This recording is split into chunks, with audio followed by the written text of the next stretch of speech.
শিক্ষার্থী বন্ধুরা, আজকে আমরা ইম্পারেটিভ সেন্টেন্স পার্টি দেখব। সেন্টেন্সের ইম্পারেটিভ সেন্টেন্স বা ডিরেক্টিভ সেন্টেন্স এটা হচ্ছে আজ্ঞাসূচক বাক্য।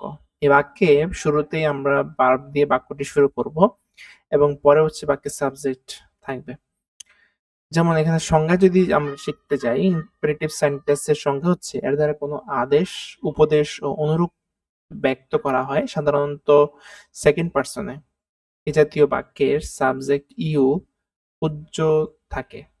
ঠিক আছে, উহা থাকে না, এখানে উজ্জ থাকবে। উজ্জ উজ্জ বলতে তোমাকে করতে বলা হয়েছে, বাট এই তুমি বা ইউটা এখানে উজ্জ থাকছে। যেমন open the door. Open the ডোর মানে তোমাকে কেউ আদেশ করছে, বাট আদেশটা কে করছে, কাকে করছে, তোমাকে করছে। কিন্তু এখানে তুমি, এই ইউ ওয়ার্ডটা কিন্তু এখানে মিসিং। উজ্জ আছে এখানে, মিসিং বলতে সঠিক নাই, এটা উজ্জ মানে এখানে নাই, কিন্তু এটা তো আসলে তোমাকে মিন করছে। ঠিক আছে, কারণ নাম ধরে বলা বা তাকে বলে দরজাটা লাগাও। তুমি ধরো আমি কারোর দিকে তাকিয়ে বলছি দরজাটা লাগাও, open the door, close the door. Okay, আচ্ছা এখন ওপেন দ্য ডোর এটা হচ্ছে অ্যাফার্মেটিভ সেন্টেন্স, হ্যাঁ বোধক বাক্য। ইম্পারেটিভ সেন্টেন্সেও আমার অন্যান্য বাক্যের মতো হ্যাঁ বোধক এবং না বোধক রয়েছে। তো এখানে না বোধক বাক্য হচ্ছে ডোন্ট টেল এ লাই। এখানেও ভার্ব দ্বারাই শুরু হবে, তবে এখানে নেগেটিভ মিনিং প্রকাশ করবে, না বোধক মিনিং প্রকাশ করবে। ডোন্ট টেল এ লাই, কখনো মিথ্যা কথা বলো না। নোট হিসেবে আমরা কি বলতে পারি, ফার্স্ট ও থার্ড পার্সনের সাবজেক্টের বেলায় বাক্যের শুরুতে লেট বসানো হয়। কি, ফার্স্ট এবং থার্ড পার্সনের সাবজেক্টের বেলায় বাক্যের শুরুতে লেট বসানো হয়, অন্য ক্ষেত্রে কিন্তু আর লেট বসে না। সেকেন্ড পার্সনে কি বসে না, লেট বসে না। সেকেন্ড পার্সনে সরাসরি ভার্বটাই বসে, এখানে লেট বসে না। কিন্তু যখন ফার্স্ট অথবা থার্ড পার্সন যখন ব্যবহৃত হয় বাক্যে, তখন বাক্যের শুরুতে আমরা লেট ব্যবহার করি। আচ্ছা, লেটের পর কি হয়, লেটের পর একটা নাউন, লেটের পর নাউনের পূর্বে এবং প্রনাউনের পর নট বসে।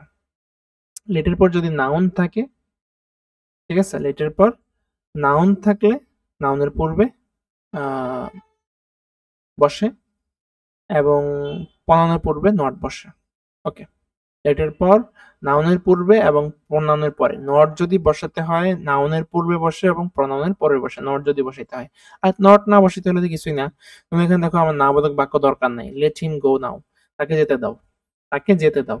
এখন এই যে লেট হিম গো নাও, এখানে তো নাবোধক বাক্য নাই, তাহলে আমাদের লেটের পরে এখানে আমাদের সেকেন্ড পার্সন যেটা ছিল, সেকেন্ড পার্সনের আমাদের সেকেন্ড পার্সনটা এখানে বসালাম, হিয়ার পসেসিভ ফ্রম হিম বসালাম। ওকে, এখন যদি আমাদের নাবোধক বলতে হয়, নাবোধকে আমরা বলেছিলাম যে প্রনাউনের কি বসবে, প্রনাউনের পরে কি বসবে, নট বসবে। আর যদি নাউনের পূর্বে নট বসতে পারে, যেমন এখানে যদি নাউন থাকতো, কারণ নাম থাকতো, তাহলে এখানে তার আগেই নট বসতো, লেট নট, লেট নট করিম।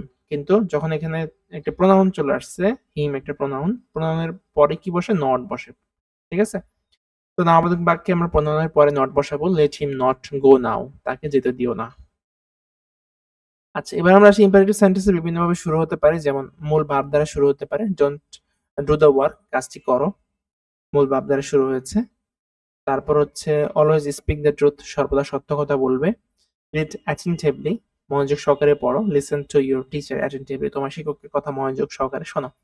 এই বাক্যগুলো কি দ্বারা শুরু হয়েছে, মূল ভার্ব। আমরা জানি যে ভার্বের বেস ফর্ম বা মূল ভার্ব হচ্ছে বি ওয়ান, এটাকে আমরা ভার্বের বেস ফর্ম বলি। এখানে ডু হচ্ছে ভার্বের বেস ফর্ম, স্পিক হচ্ছে ভার্বের বেস ফর্ম, রিড হচ্ছে ভার্বের বেস ফর্ম, লিসেন হচ্ছে ভার্বের বেস ফর্ম। এখন কথা হতে পারে যে মূল ভার্ব দ্বারা শুরু হবে বলছেন, তাহলে অলওয়েজ কেন আসছে? অলওয়েজ তো বাবা ভার্ব না, ঠিক আছে, অলওয়েজ তো বাবা ভার্ব না, এটা এখানে অ্যাডভার্ব হিসেবে কাজ করছে। তো এটা যেকোনো সময় বসতে পারে, ঠিক আছে, এটা মূল ভার্বের আগেও সেটা বসতে পারে। তবে এখানে মূলত স্পিকটি আসলে এখানে মেইন ফোকাসে আমাদের এখানে এই সেন্টেন্স। ডোন্ট বা নেভার দ্বারা যদি শুরু করি, ডোন্ট বা নেভার দ্বারা আমরা শুরু করতে পারি ইম্পারেটিভ সেন্টেন্স। এগুলো কিন্তু ইম্পারেটিভ সেন্টেন্সের ঘটনা আমরা শিখছি। ডোন্ট রান দ্য সান, রোদ্রে দৌড়াদৌড়ি করো না। অনেকেই অনেককে পরামর্শ দেয়, বিশেষ করে মা বাবারা হচ্ছে সন্তানকে পরামর্শ দেয় রোদ্রে কখনো দৌড়াদৌড়ি করো না। সেক্ষেত্রে ইংলিশে কি বলতে পারে, ডোন্ট রান দ্য সান। এটাও কিন্তু ইম্পারেটিভ সেন্টেন্স, এক্ষেত্রে আমাদের ভার্ব দ্বারা শুরু রয়েছে, ভার্বের নাবোধক বাক্য এটি। এখানে নাবোধক বাক্য রয়েছে নেভার টেল এ লাই, কখনো মিথ্যা বলো না, নেভার টেল এ লাই, কখনো মিথ্যা কথা বলো না। প্লিজ বা কাইন্ডলি দ্বারাও আমাদের ইম্পারেটিভ সেন্টেন্স শুরু হতে পারে। প্লিজ গিভ মি সাম মানি, দয়া করে আমাকে কিছু টাকা দিন। Kindly give me a glass of water, দয়া করে আমাকে এক গ্লাস পানি দিন। প্লিজ হেল্প মি, দয়া করে আমাকে সাহায্য করুন। এই যে প্লিজ বা কাইন্ডলি, এটা দ্বারাও আমাদের ইম্পারেটিভ সেন্টেন্স শুরু হতে পারে, এবং প্লিজ বা কাইন্ডলি এর পরে আমাদের ভার্বটি বসবে, অবশ্যই মূল ভার্বের প্রেজেন্ট ফর্মটি বসবে। লেট দ্বারা বাক্য শুরু হলে আমরা যেটা শিখেছিলাম, লেটের পর হচ্ছে নাউন বা প্রনাউন যেটি আছে সেটি বসবে। এখানে লেটস হিম কাম ইন, প্রনাউনের পরে আমাদের যে ভার্বটি রয়েছে বি ওয়ান ফর্ম বসবে। লেটস হিম কাম ইন, তাকে ভেতরে আসতে দাও। লেট মি ডু দ্য সাম, আমাকে অঙ্কটি করতে দাও। Let us do the work, চলো কাজটি করি। এই হচ্ছে আমাদের ইম্পারেটিভ সেন্টেন্সের গঠন। কি কি মাধ্যমে ইম্পারেটিভ সেন্টেন্স গঠন করতে পারি সেটা দেখলাম। আরো বিস্তারিত যখন আমরা সেন্টেন্স ট্রান্সফরমেশন দেখবো, তখন একটা সেন্টেন্স থেকে আরেকটা সেন্টেন্স কিভাবে রূপান্তর করতে হয় সেটি শিখবো। Till then take care. Next ক্লাসে আমরা অপারেটিভ সেন্টেন্স নিয়ে আলোচনা করব।